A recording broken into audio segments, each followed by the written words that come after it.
Roll up, everybody. One man went to mow. Back at it again. Come on and come join. One man went to mow. You know, when we do it, you know why we do it, and you know when we do it. So we're doing it now, and you should be present. One man went to mow. Come join, gather. Where are you people? So, state of the nation, of course, the subject matter usually of this particular channel. Restructuring, one of the recurring decimals in that landscape, that is the hot topic of discussion. So we look to tackle that as a subject in this particular session. So gather, come join. One man went to know, Buhari has been a bad boy. So we're talking about restructuring, we're talking about what it means, and we're talking about how it plays out, and we're talking about who the players are. So all matters restructuring related, one man went to know, click. Let me just do a bit of a housekeeping first. Click here to come join live on screen. So if you want to come join me live on screen, then please click on the hyperlink that I've just posted now so that you can join me on the screen to debate this especially important topic. Also, restructuring. There's no day, there's no minute even that word is not mentioned within the Nigerian landscape. But what does it mean? So this is what we're looking to tackle. What does restructuring mean? So let's first go to Professor Kingsley Moghalu, one of my favorite Nigerians, to explain in his own words what restructuring means. So this is something that Kingsley Moghalu put out way back in October 2018. So a recurring decimal, as I said, this restructuring question. So a piece by Kingsley Moghalu, How to Restructure Nigeria, Why, What, How, and When. So let's now see what the prof has to say. Inconvenient Truth is the first subheading. Nation building is hard, but it need not be as difficult as we make it in Nigeria. Nation building is also intentional. It does not happen by accident. The real test is in the leadership and the actions that create a real spirit of nationhood and the willingness of every stakeholder to build a united, stable, and cohesive nation. 58 years after independence, we are confronted today with the imperative of defining a future for Nigeria that escapes our past. So that is the preamble that he uses to build up to this particular piece. I'm not quite sure how much of a flavor, because it is heavy going. You know, with somebody like Kingsley Moghalu is going to write an epic, but it is so important a topic. Let's just weather through. So the problem in our country is that we avoid honest dialogue, which sometimes involves telling ourselves uncomfortable truths. The cries of marginalization, restructuring, and secessionist tendencies are, at their core, a cry for justice in our country. Some compatriots will go beyond their disagreement with secessionist rhetoric in the Southeast, Southwest, and South today to treat their fellow Nigerians with unjustified suspicion because of their belief about how Nigeria can be repaired, or indeed if our country should remain one. So it goes on and on, but before I give you even more of a flavor, because let me actually skip on to another subheading, because as I said, it is just heavy going. Just bear with me. And off goes my alarm. Okay, actually, let's just carry on. But such compatriots will hurry to gloss over the underlying fundamentals, or even worse, pretend they don't exist, just as the horrendous massacres in communities across the country by armed herdsmen, with the killings in Benue, just one example, is inconvenient for them to confront or call it by its name, terrorism. So it goes on and on. Actually, let me pause there and play you a clip that actually speaks to this narration more succinctly. So let's go with this piece instead. Restructuring means different things to different people at different. So let's go with this clip instead rather than the heavy weight of Kingsley Moghalu. So watch this.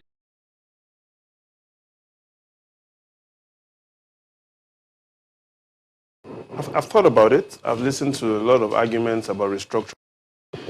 Restructuring means different things to different people at different times. Beyond being a word, how can restructuring be measured, calculated, or even determined? Babajide Gusawo, data scientist and information consultant, is here to share insights on the substance of restructuring. Great to have you on the News at 10, Babajide. Good evening, Ayatunde. All right, so we're talking restructuring. For you, what is restructuring all about? And is it only the poor that leads to, or is it only the door that leads to improved security and welfare, as it were? That's like three questions in one. Yeah, three questions in one. But let's talk about restructuring, because it's a terminology that keeps coming up. So what is it all about? I've thought about it. I've listened to a lot of arguments about restructuring. But for me, restructuring means three things. The first is restructuring is all about doing things right and doing the right things. That's the first. The second is there's no such thing as a restructured Nigeria. In other words, restructuring is not a bus stop. It's a journey. It is a continuous and perpetual journey. So you will never, from my own perspective, there's no such thing as a restructured Nigeria, because restructuring is continuous and perpetual, not a bus stop. That is the second thing. Now to the third and final, which is you can't... Sorry to pause it there. It is pertinent to note what this guy is stating with his opening monologue right there, that restructuring is a continuous and a perpetual thing within the Nigerian space. Because, of course, when Nigeria started, it started with Lagos and the Northern and Niger protectorates. So that was the configuration of the country. And then it went on to subdivide into 12 states, and then went on to subdivide into 19, 21, etc., up to the 36 states that we have within the Nigerian space now. So there was never a time that Nigeria was never restructuring, but the restructuring had always been largely geographical. So let's just carry on. And you cannot have restructuring without looking at the Constitution. So tonight I'd like us to start from looking at the history of the Constitution, because next year Nigeria will be celebrating 100 years of being a country with constitutions. And if we going back to 1963, going back Republican to the 1922, oh, okay, go 1922 Clifford's Constitution, and if we take a look at our history of constitutions, it allows us to understand the problem better. Because right from 1922, when we had the first Clifford Constitution, the evidence shows and reveals that the country wasn't built on ideologies or principles. It was built on resources, allocation, money.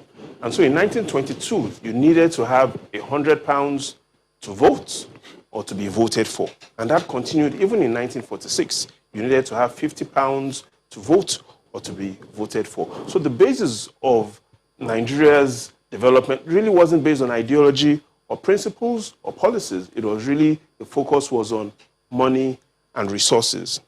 And that continued even up to 1954, and then we saw a lot of crisis and a lot of discussions on secession.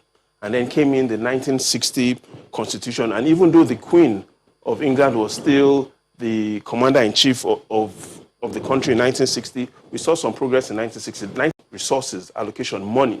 And so in 1922, you needed to have £100 to vote or to be voted for. And that continued even in 1946. You needed to have £50 to vote or to be voted for. So the basis of Nigeria's development really wasn't based on ideology or principles or policies. It was really, the focus was on money and resources. And that continued even up to 1954, and then we saw a lot of crisis and a lot of discussions on secession. Okay, I pulled it back only so I can land on this particular picture. Even from this picture, you can already see that even from the start of the country, the weight of the balance had always been to the north, because of course, two northern people in this independence year are photographed as the representation of the public face of the country.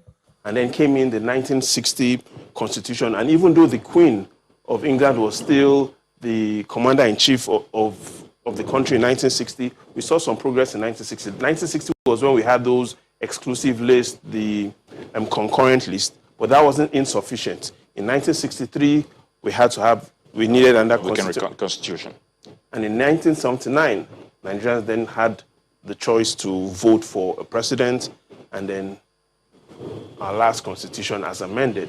As amended. And we're still talking about amending the 1999 constitution even next year. There are calls for that. Next year will be 100 years of us having constitutions, and yet we still are talking about restructuring. And that's why I say that restructuring is not a bus stop. It's a continuous and perpetual discussion that we will have. So we'll never get to a point where we'll celebrate that Nigeria is restructured, because Nigeria will always be restructuring. Now, let's look at the issue of money.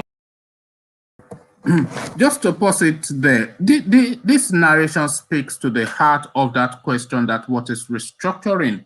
Because of course, this guy now is charting the trajectory of the Nigerian constitution up till date, and he is landing on the conclusion that Nigeria would never be fully restructured, because of course there will be ever evolving needs, and there will be ever evolving senses of being marginalized, which will speak also to that language of restructuring. Sharing, I mean, how monies should be shared. Isn't this the bone of contention, really, from those calling for restructuring?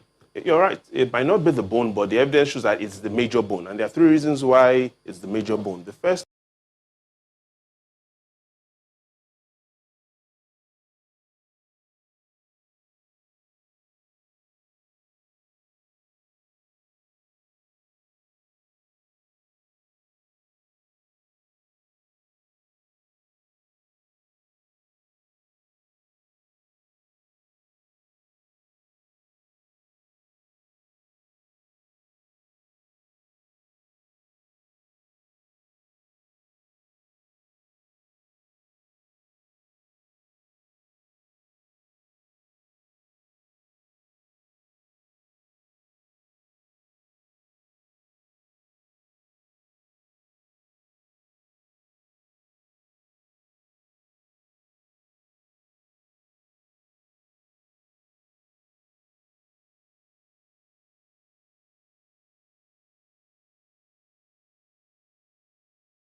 we'll never get to a point where we'll celebrate that Nigeria is restructured, because Nigeria will always be restructuring. Now, let's look at the issue of money sharing. I mean, how monies should be shared. Isn't this the bone of contention, really, from those calling for restructuring? You're right. It might not be the bone, but the evidence shows that it's the major bone. And there are three reasons why it's the major bone. The first is 34 out of Nigeria's 36 states get more money from the Federation account, Abuja. Okay, let's pause it there for a moment. I did actually read out a Kingsley Moghalu piece for you just now, but I think I may well have been offline as I was doing that. But Kingsley Moghalu does speak to that area in his piece. So let's go to Moghalu now to see what he has to say with regards to money distribution within the Nigerian space. So fiscal federalism is the subheading. So fiscal federalism this is an aspect of public finance. According to W.E. Oates, an authority on the subject, fiscal federalism is concerned with understanding which functions and instruments are best centralized and which are best placed in the sphere of decentralized levels of government. In other words, it is the study of how expenditure and revenue side are allocated across different layers of the administration. An important part of this subject matter is how a central government deals with transfer payments or grants from its revenues that it shares with lower levels of government. Understanding this conceptual nuance is important because in much of Nigerian public discourse, we assume that fiscal federalism necessarily or exclusively means a federal system of government. In reality, however, it could mean the exercise of these transfer functions in a system of government that may not necessarily be a federal one. So that is Kingsley Mogalu's understanding of what fiscal federalism is. But then, of course, let's hear what this channel television fella has to say. Let's look at the issue of money sharing. I mean, how monies should be shared. Isn't this the bone of contention, really, from those calling for restructuring? You're right. It might not be the bone, but the evidence shows that it's the major bone. And there are three reasons why it's the major bone. The first is 34 out of Nigeria's 36 states get more money from the Federation account, Abuja, than they do from their states. Keep that in mind. 34 out of 36 states get more money going to Abuja than they generate from their states. The second question will then be, if they go to Abuja to collect money from the Federation account, how is the Federation account funded? And the central bank provides us that answer. They say more than half of the money in the Federation account comes from oil. Then the third question is, how sustainable? Just to pause it there again, because we had a debate on this channel regarding where most of Nigeria's funds comes from. And a lot of people were of the view that it comes from diasporic remittances. But of course, now we have data to show that it comes from oil. So he carries on. How important is oil still in Nigeria's economy? The National Bureau of Statistics has the answer. They say last year, 75% of all we exported from this land was still oil. And so if we look at even the history of oil sharing to understand today's problem, in 1960, this is how money was shared. 50% of what you earn from oil from your region, 50% you will keep.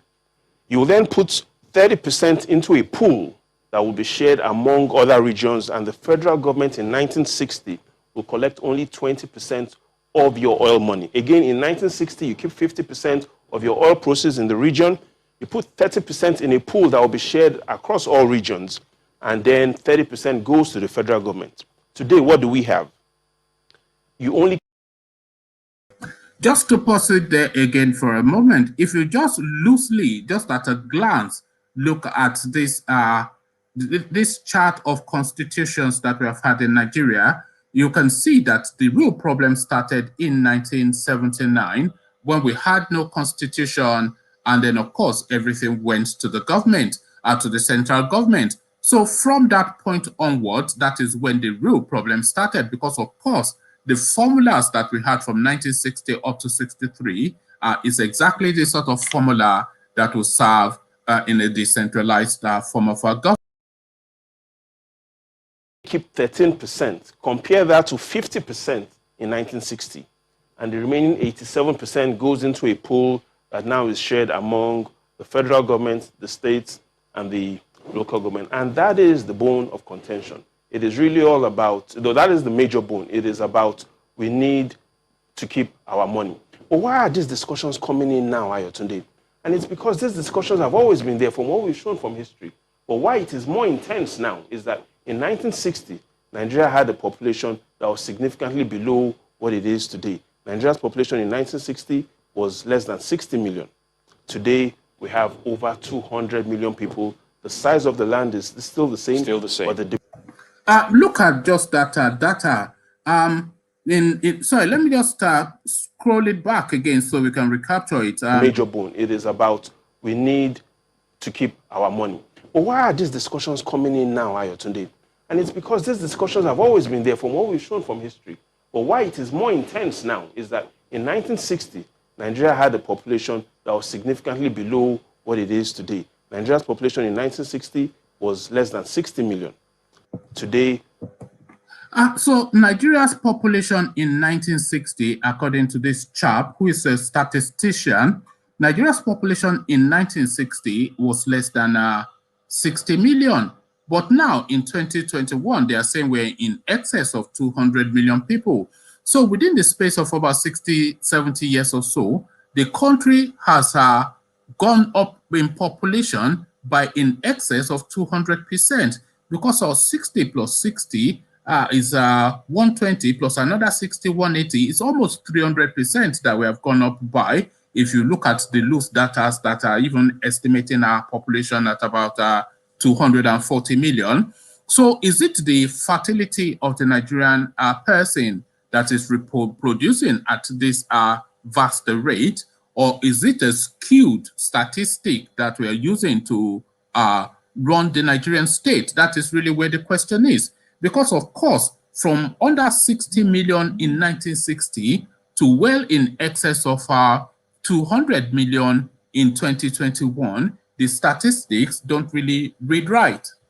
we have over 200 million people. The size of the land is still the same. Still the same. But the demands from the citizens for improved security and welfare is rising. That is the challenge we face. Big challenge. So then how can equity or equality be measured? Is Nigeria's current system of public administration, is it really, can we get anywhere with this? So I like the way you've started. We've looked at the history. We've then continued by looking at what is the challenge, which is all revenue. But we have calls and people are concerned that they are being treated fairly. So let's look at the facts about representation, because that allows us to really address the solutions regarding this discussion of restructuring.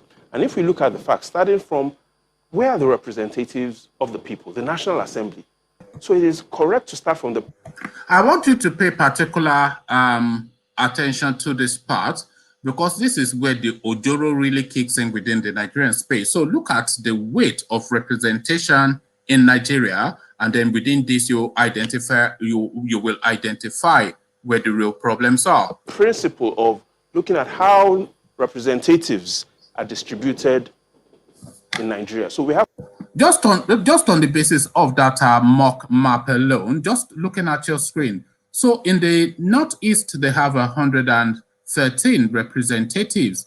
In the, is that the Northwest? In the Northwest. In the Northeast, they have 66. North Central, they have 70. So already that 100 and something that they have in the Northeast is over twice what they have in the Southeast. So this is really where the data kicks in, but he continues. 469 representatives in the National Assembly. But here are the facts, Ayotunde. Most of Nigeria's representatives come from the Northwestern region. 113 representatives come from the Northwest. The least represented region is the Southeast. The Southeast has only 58 representatives. But let's be clear. So just to stay on that point for a moment, so just one region of the North, and the North, a lot of people say as a hegemonious sort of a person or people or structure within the Nigerian space. So just from a subset of the North, they have over twice as many representations or representatives rather as the Igbo people do. So that already underlines that marginalization, agitation that we hear within the space. But he carries on. The next question we should ask is, why is the Southeast the least represented in the National Assembly? And if we take a look at the fact, it allows us to understand. Just before he carries on, you will see the point that he made, that this is incidental rather than deliberate. So the narrative that he is about to present to you is that this lopsidedness is incidental rather than deliberate, and it is a representation of the mass of people that they have in the North. This is going to be the narrative, but let him say it in his own words. Understand that this perhaps was not done maliciously. It was based on population distribution and the census. And so if we take a look at the population. Sorry, I keep on pausing, but I made deliberate note to alert at the population from 1960. So the population from 1960 in Nigeria was estimated at approximately 60 million people. So why is this pertinent? It is pertinent because that census would have been done by the colonialists who would have needed raw data to understand the landscape. So it rings more true than any other population census that has been done subsequent to that.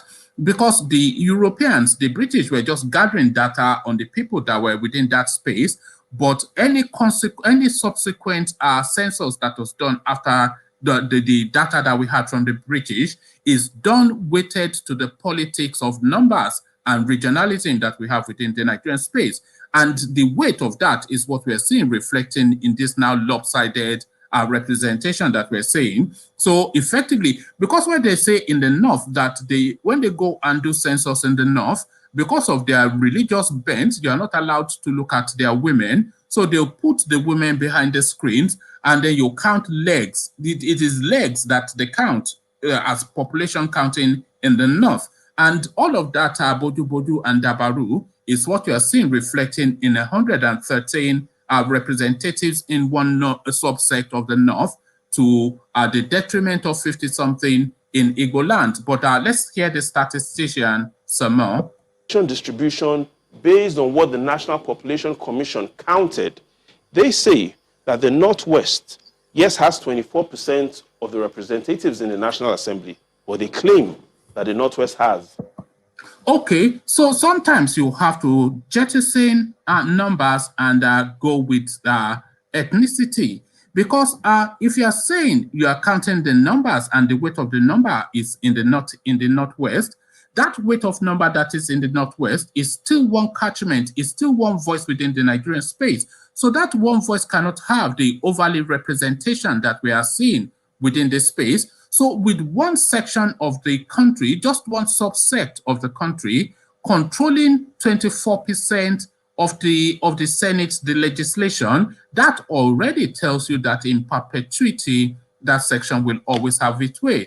But it continues. Or the evidence shows that the Northwest has a population of 26%. The evidence from our population census, if accurate, shows that the Southeast only has a population of 12%, and so they have only 12% representation in the National Assembly. But here's the challenge today. What are the implications of the low representation of the Southeast? The implication is that if you look at the top 10 states that have the most representatives at the National Assembly, all zones are present, excluding and except the Southeast. So pay attention to this now latest slide that you're looking at on your screen. And then you see then that the agitation for Biafra Nation has some foundation in fact and history and the lopsidedness of the Nigerian space.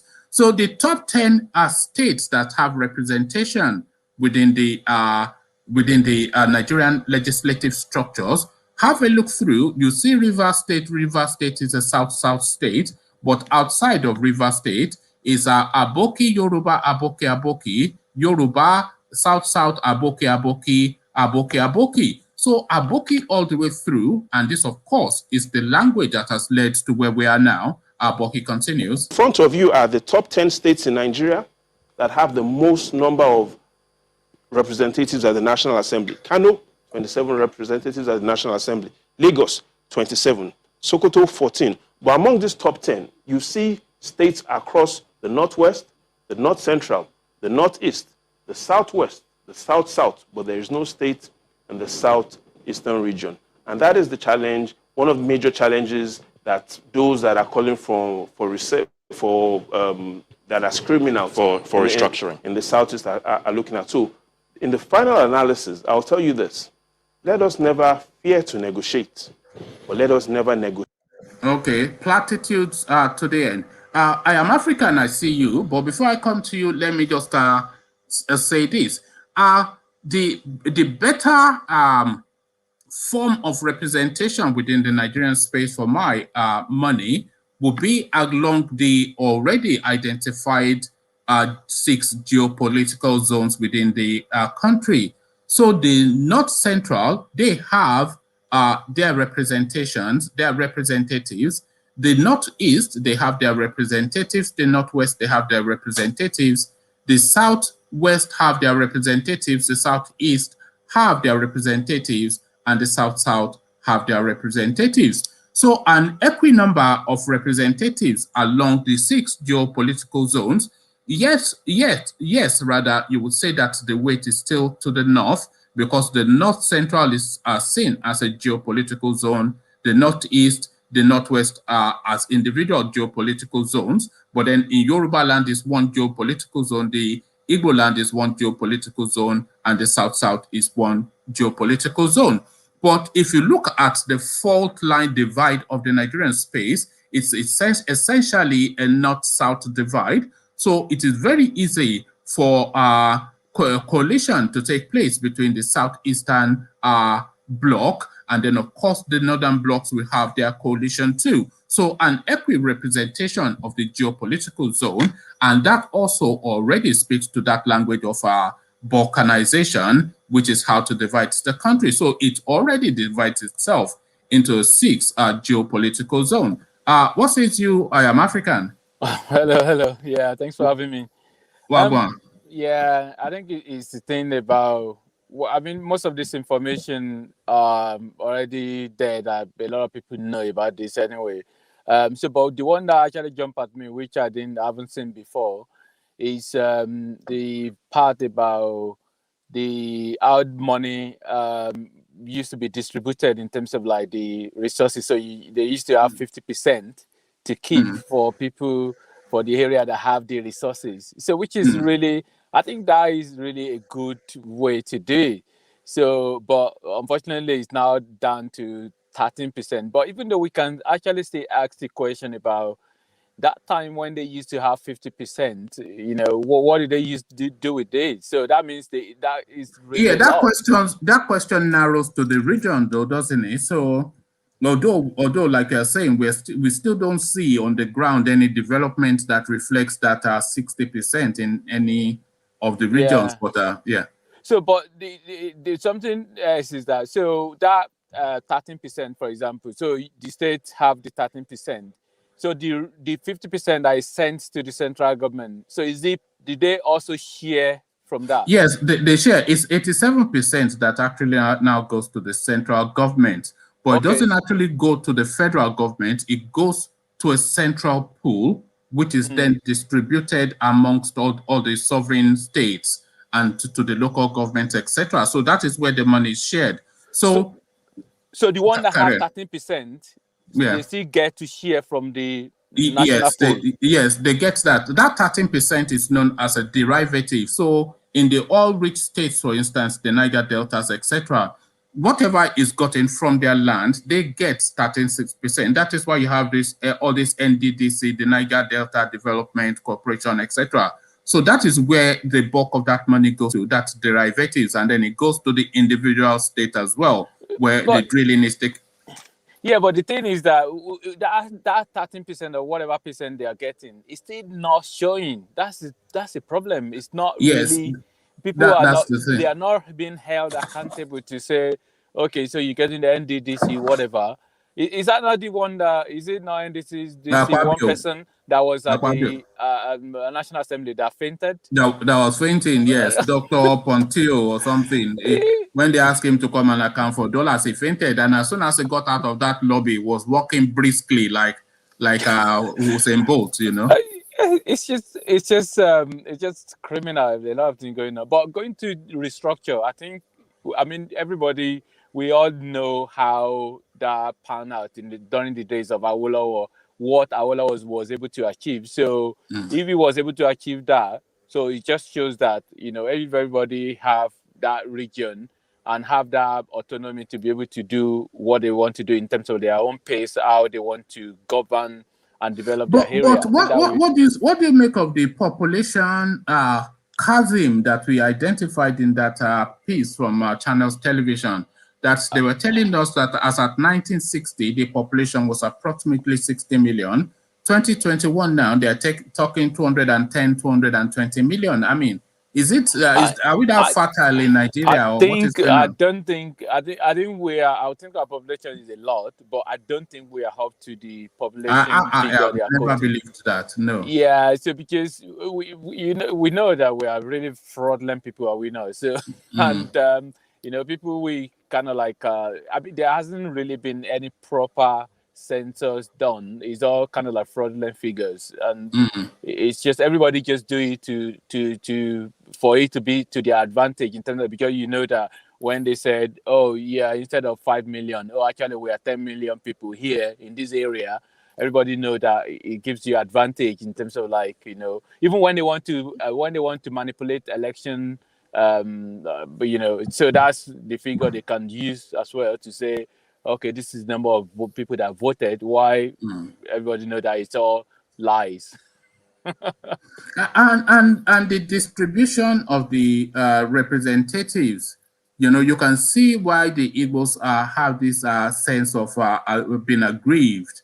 When 58 representatives for the entirety of an ethnic nation, and just the Northwest alone, 113. Yeah, it's that is really really scary figure. Like that you already lost, isn't it? So it's like you can actually see the number. Forever. You Under that already system, lost. the Igbo will never get anything under that. Yeah, they Ever, can ever. they were never going to. And actually, like, well, your platform, one of the things that I've actually found, that I've actually learned, because I mean in the night I don't tend to, I only watch like maybe like first 15 minutes, and then that's it. So but I usually watch catch up, replay the following day. But what I've actually learned from your platform as a whole is the fact that what we used to look at before and thinking, oh, everybody in that side of the country, they are all Igbo. What I've actually learned is that I was actually really, really completely wrong about that there are a lot of other tribes like Ijo, and it seems like they are and not they, even saying and they it. feel very strongly that they don't want that association, that they Yeah, don't, they are a people of their own, and they don't want to be lumped with I'm the Igbos. I'm actually really, really surprised at that. And that just changed my mind in terms of like, Nigeria is more complex than I actually used to The- think. It's really, really complex situation that we have in Nigeria. This is why Yeah. I'm always trying to just make the point that this idea of let's divide the country is just a simplistic, is a simple-minded notion, because you can't, the country does not divide in this easy cut up that you are trying to Yeah. describe. And Because those are just, they want a country, they don't want. I Sorry, think carry on I here. think I think I think the Yoruba area actually is even kind of like a little bit Yes, more it's straightforward easier. than It's a yes, it's lot of easier to other walk away because a we are lot of bound other by because language and culture. yeah, because even in the north, we keep on talking about the north as well. Let's not forget that the side of the Borno area side, these are kind of like, they are Kanuri, and it is the reason why they have Shehu of Borno. So it's not Emir. So that is another part of the There country was a that. guy that came on the platform. He came under the name I am Hausa, not Fulani. Yes, yeah, I listened to And that. he labored hard to make that distinction that, look, you people, stop lumping us together because we are not the same as these people. In fact, we probably even detest them more than you do. And Yeah. please don't just color us all with the same thing. So a lot of these things are coming out, but yet people will say, oh, Yoruba nation, Igbo, Biafra nation, and then they not have their own. It's just simple-minded logic, isn't it? Yeah, it's a very very difficult situation in Nigeria. But I mean, what everybody knows is that we know that there is that kind of like a difference of culture, difference of reasoning, and difference of the way we do things. I just It's just completely different. Let me just give one example that it might just not really be well, it might not be, but it seemed give me a little bit of sense of differences in Nigeria. So like there is this program called The Voice. I think it's like a franchise of the UK, The Voice on YouTube, and it's kind of like a singing competition. and kind of like talent show. And looking at that, I don't know, maybe they have a version in the north, I don't know. But when you look at that, The Voice, just look at the contestant on there. They are mostly south. I mean, the closer to the north that you see is like somebody from Kogi, and that just shows you, like, there's just a lot of different interests in different Yes. area of life, so which But makes this us is it. different. It's just really, it's a completely different civilizations. You talk about The Voice, Big Brother Nigeria is the same Yeah, they thing. can't do that in the north, can they? No, they can't. Never. They will So stone. They will they're take you to different. the market square and stone you. And You you are know. in the same country. But if you are in Yes. the UK, you can do The Voice even in Scotland. You can do it Mm, in Liverpool. You can do it in London, in Southampton. You can mm, do it anywhere you want, yeah. which nobody is going to say, "What are you doing?" But in Nigeria, there are some things that you can't do in the north. Where are you going to? You're always in the car. No. I'm just preparing to. It's kind of like afternoon, kids and Okay. activity. Oh, But oh, it's okay. almost going to start to rain now, so. And something that I've seen on another platform as well. I think Mayegun. I don't know if you know Mayegun. Of course. If Yeah. you watch him, so something that he said that I'm actually, is that really true as well? Is that you get all the money from your state, you put it in one pot and distribute, but you got states that are Sharia states, and then Mm. they get to share from the revenue being generated from states that sell alcohol. No, You that see is what I the mean? argument, because So you see, not only do they get to share, and alcohol is against their religion, but they will go to restaurants and beer parlors and they will seize alcohol and carry all this spirits and smash up all the alcohol, saying that it is haram. But the taxes that they are getting from that alcohol, that one is not haram. You see the and is and a and that's it. And sometimes as well, when you look at it again, well, this is not only in bad Nigeria case. I think it's worldwide. When you look at some things about usually in some cases about the rich and the poor, really. So because that they are saying, alcohol is against their religion and whatever, but their elite, they will have a place where they go and have a drink. Yeah, well, especially the Saudis. If you see what the Saudis are up to in London, drugs and Yeah, babes and drinking all yeah. day, and when they get back to their country, it's beheading all the way through. Yeah, they carry one, they pick one poor man up, and then they say, but why the elite, they do it in the secret, and nobody really can hold them into accountable. But anyway, Oh, thanks for all right. So thank you, I am African. yeah, thanks for having me. Have a good day. Have fun with the Yeah. kids. So that is I am African, just speaking to the narrative of the day. We were really looking to tackle the restructuring question. So let's see how you guys are responding in the comment section. It looks as though not many people want to come on screen today. So I'll just go through the comments and round it off there. So this one, Igole, or sorry if I mispronounce your name, let's dialogue in order to find a solution. And then he goes on to say, let's fight against separatism. So don't let the Biafrans hear you saying that. Olamide says, good afternoon. Good afternoon to you, Olamide. And then Benny says, anybody saying anything other than referendum is not talking. Well, maybe not your language, but certainly they are talking.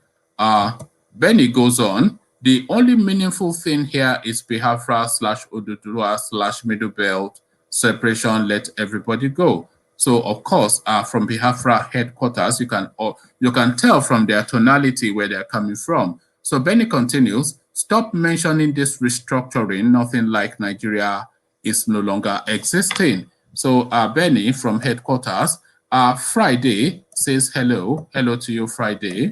Reed says, those making the acronym of restructuring vis-a-vis one Nigeria are still living in the enclave in a, sorry, I don't know what exactly that this person is saying. So we get to read again. It says, as long as the enclave called Nigeria exists, there will never be true federalism. So from headquarters as well, you can tell the Biafra tonality. Prince Duke says, we don't want UK time. we want Biafra land and Odudua. So, so the IPOP movement are out in force again today, and on and on they go. So, Saip, I see you. Saip, are you there? Yeah. Hello? Hello? Yeah, what's up? I'm fine.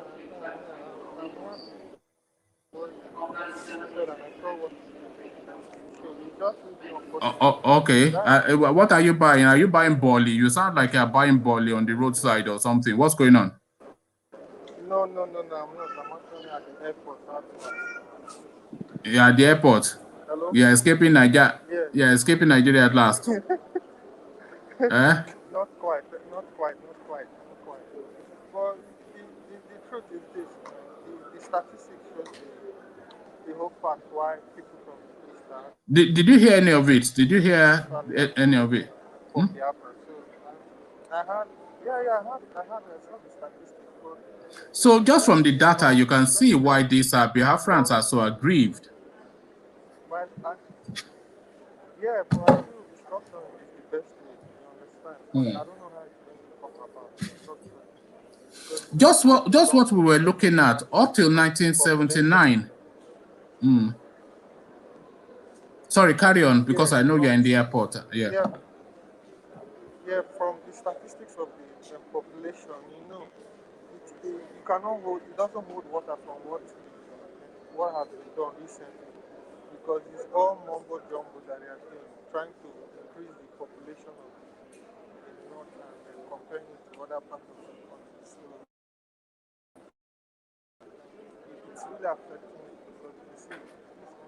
All right, Saip, we can barely hear you, but we understand that you're probably where you cannot talk too loudly. Okay, yeah, thank you, Saip. We'll reconvene in the evening. I can barely hear what you're saying. So let's just go back to the comment section as I see to round off. So the Biafran posse at it with their usual chanting, it was where we were. Prince Duke, go and make your own one Nigeria, we Biafra land and so the usual. And then, so that's what he has to say. And then this reads whatever. How can people of the opinion on this platform saying the Western countries are, I don't know what that means. Maybe I'm not reading it right, but you can see it on your screen. Reads continues, the Western countries' interest will always make Africa retrogressed. So that is what he or she thinks. Reads continues, Ghana versus Rwanda has woken up against such retrogressive interest tactics. So so that is what he or she has to say. Drake Penn says, or Drake Pan says, greetings. So yes, Cyprus sent in what he's actually trying to say. Man saying restructuring is going to be difficult. So I think that is what he was trying to get across. Reeds continues, especially Nigeria, I am surprised Alexander claimed he didn't belong to those genetics. So leave Alexander alone, is not here to speak for himself. Alexander says, I wonder if that is the Alexander that comes on. He says, much appreciated, one man, love this channel. Thank you. I hope you are subscribed. Drake Pan carries on. One man, I almost lost my job because of your program. I woke up late. Please don't lose your job because you need the money to do fine boy. Sam Dam, he says, the time for restructuring has passed. A velvet revolution, separation without bloodshed is what is required. Bendel, Biafra, Odudua, Middle Belt, etc. So Odudua, we are speaking to, and Bia Odudua joins us. What says you, Bia? So the lopsidedness of the Nigerian Constitution has been identified now in this piece that we just saw from our channel's television. 58 representatives for the entirety of Igbo land, but just the Northeast alone, the Northwest alone, 113, And then, of course, every northern region has more representations than the Igbo people. And that tells you then that it's a perpetual servitude for the Igbos. Bia.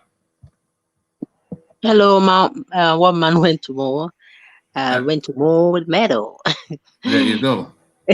Yeah, so I just saw that you are on, and I heard the second last person speak, and I saw some of the bar charts or percentages about the positions of people in Nigeria in power, and that goes to prove my point that we, when people say, "Oh, we act like victims," no, we don't act like victims.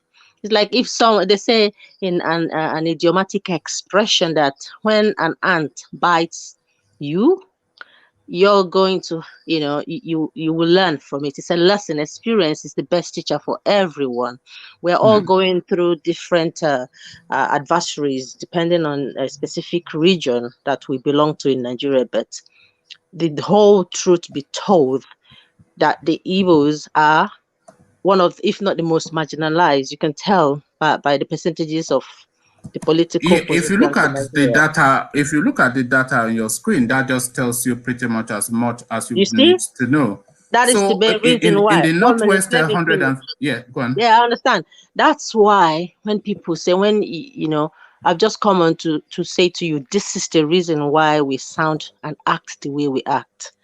Because we've not been heard. We try to speak, no one is listening. We try to act nice, no one is listening. So then what should we do? Some people come to the show and try to criminalize and label the Igbos and discriminate them, like as if they're not Nigerians. When you speak, you're easy to be labeled. Just like in the UK, when the police stop you, they believe, they assume already you've got a knife or something, or you're aggressive. You're labeling people, you're pushing people, the Southeasterners, the Igbos, to the extreme. And then you don't expect them to speak. How dare anybody say that? So when some people come to your show and say, "Oh, Igbos are always acting like victims, they are always, making noise and aggressive," You don't think that they is, do? no, they don't. You They don't are think they are trying. aggressive? They are not aggressive. Every Okay, you don't ethnicity. watch the show then when all Let me these Igbo finish. people come I and do. I start do to watch it. I'm an shout Igbo. abuse. Yeah. I'm an Igbo, and I've lived in Yoruba land for donkey years. I know the characteristics of every ethnicity, especially the Igbos and the Yoruba. I can say of that. I'm not sure about the North. I can categorically tell you that some people in the where I live will say to me, "Oh, you don't behave like a Nigerian," and I will say to them, "How do Nigerians behave?" It depends on your background, your environment, your experiences in life would determine how you respond to external stimuli. So when you're being pushed to the wall, marginalized, shit upon, and then people will say to you, it's just like you smack a child, your child, and you say, "Don't talk, don't speak." You don't want to hear them. Not that Igbos are children, but the more you smack a child, the more they will shout. It's better we come to the round table and listen to whoever that is agitating. There's a reason why a baby cries. So So you we don't should think not Igbo label them. people play victim? You don't think No, so? no, they don't. I am an Igbo person, and I am the most proud person to be Igbo. And as well, I'm not just a proud Igbo person. I used to be a proud Nigerian. I have lots of Yoruba friends. Wherever I go, I'm open-minded. I believe that Igbos are open-minded. What you see is what you get. So that goes to define ethnicities in Nigeria, their upbringing, their backgrounds, and their belief. Igbos are very friendly, open-minded people, and they speak open. They are straight. Do you know what I mean? They don't say anything an Igbo person has to tell you in your front. They will say it. They're not afraid to speak their mind. Doesn't mean they should be put in a box of victimization or discriminated.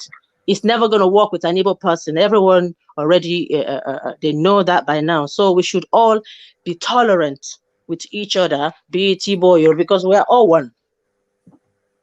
Okay. Well said. But the data itself speaks to why the Igbos should feel aggrieved, because even in the Northeast, which has the least representation amongst the northern regions with 66, that is still what, 8 more than the Igbos with 58.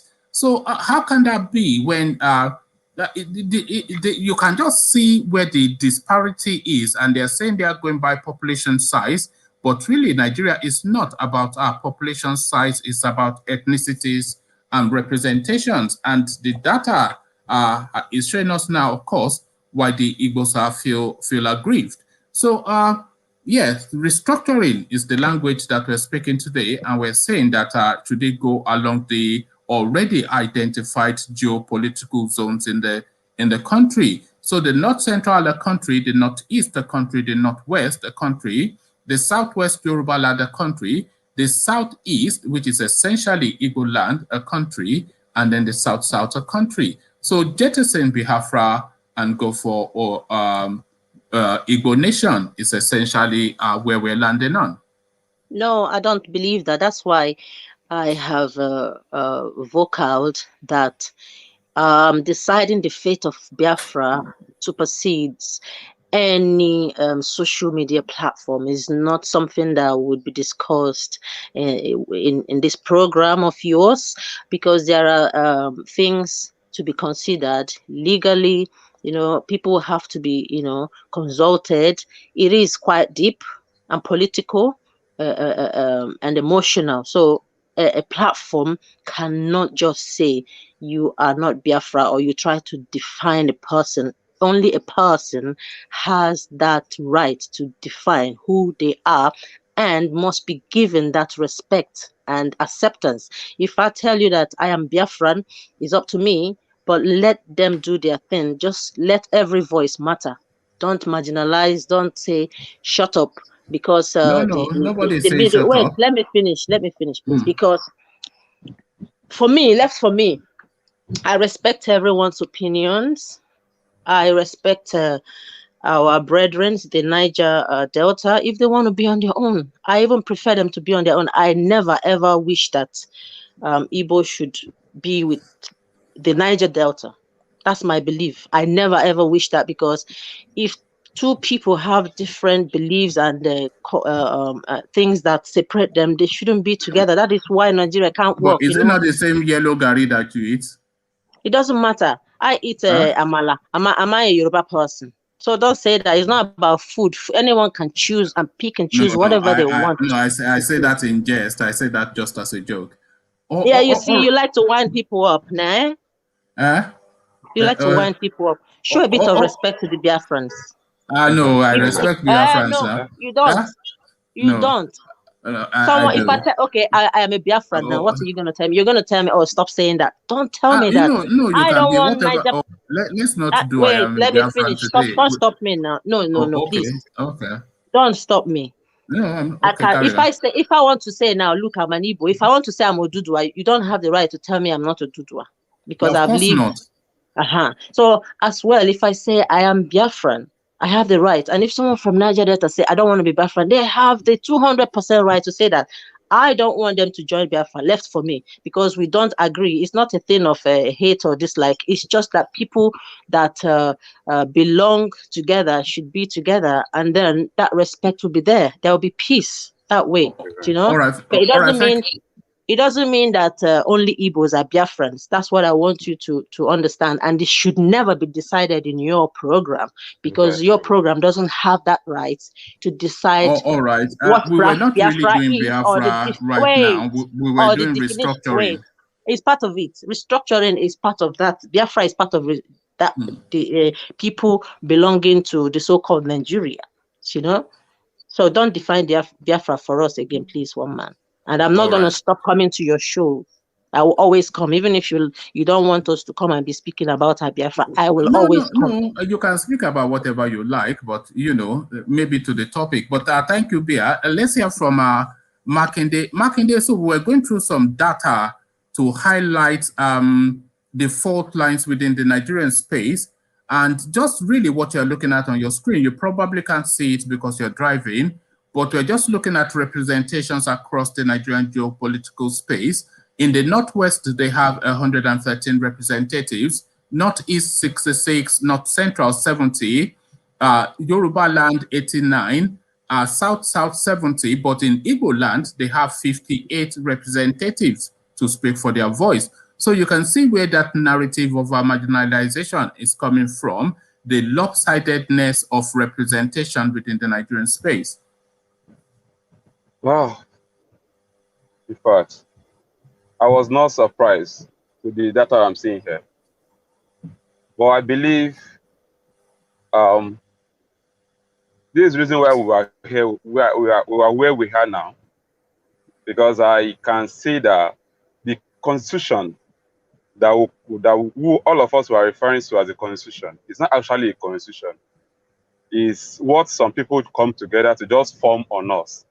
So I don't believe if we are all sitting together when this constitution was being written, none of us will accept this thing, because we will definitely see it. It's very clear exactly what is happening. But because they force it on us, that's why we don't have a say.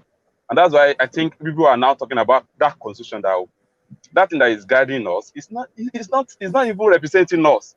It's only representing few. And yet, sorry, Makinde, let me tell you what the Constitution was in up to 1979. The formula up to 1979 is that the states, they keep whatever it is that they derive as a resource from their space, they keep 50% of that, and then 30% goes to a central pool that is shared amongst the entirety of the country, and then 20% goes to the federal government. So it's a 50%. Let's say the Niger Delta, for instance, they keep 50% of their oil. They give 50% to Nigeria, 20% goes to the federal government, and 30% is distributed. But now, after 1979, from 1999 onwards, everything completely changed. 87% now goes to the central government, and 13% is kept by the people generating the resources. So the Constitution. And that is what I'm trying to say here. That some few of us, some few among the number of our citizens, come together for their own selfish and greedy interests to force this particular constitution on us, and we all accept it. I don't know. That's why I always support. We have to revote in this country, because even with the constitution we're talking about, people that the constitution, they're not even doing it. People are suffering as well. They are dying. It's only few people, and that few. If you're talking about that few, they are not. It's not only not Biafra or Yoruba. They are just few people acting as if they were representing the interests of the people, which they are. Makinde, let me give you another data that will shock you. The population of the country around about 1960 was about 60 million. So that was the census that the Europeans did before they left. So from 60 million people, Nigerians in 1960 to 210 million in 2021. So within 70 years, we've gone up by nearly 300% in population size. Hello? Yeah, I can hear you. Yeah. We are still saying the same thing. We are still saying the same thing. As this junction, if they cannot agree that everybody should come together and sit on a round table to talk on how to rule their country, it's better they allow everybody to go on their own. Because I don't know why you'll be controlling the country when you are not really setting a particular constitution that will rule in the interest of the people. You create a kind of system that will be ruling people on behalf of some people. I don't know. We need to work on that constitution. I mean it. Oh, okay. Well, we leave it there. It's just a short session in the afternoons, as you know, but it's good to see you, Makinde. I see you're out and about, enjoying your Saturday. All right, thank you. So I'll let you enjoy your day, and then we'll reconvene again in the evening. So that is just looking at the data that underpins some of the narratives that we discuss on some of these platforms. Shocking reading, 113 representatives just in the Northwest alone. are almost twice, if not twice, as many as they have in Igbo land. So just one subsection of the North can already consume the entirety of Igbo land, and that is the language of marginalization. So the data now are 60 million odd Nigerians in 1960, 210 million Nigerians now. Revenue formula, the distribution of it, 50% to the generating state, 30% to the central pool, and 20% to the federal government. That ran up to round about 1960 something, up to 1970 latest. And then, of course, from 1970 onwards, the federal government just kept everything and gave everybody crumbs from the table. So starvation, marginalization, impoverishment, and enslavement. So the language of the Nigerian Constitution, we continue to discuss this in the comment section, but I leave it here. Carry the conversation on with you in the comment section, but here I say peace.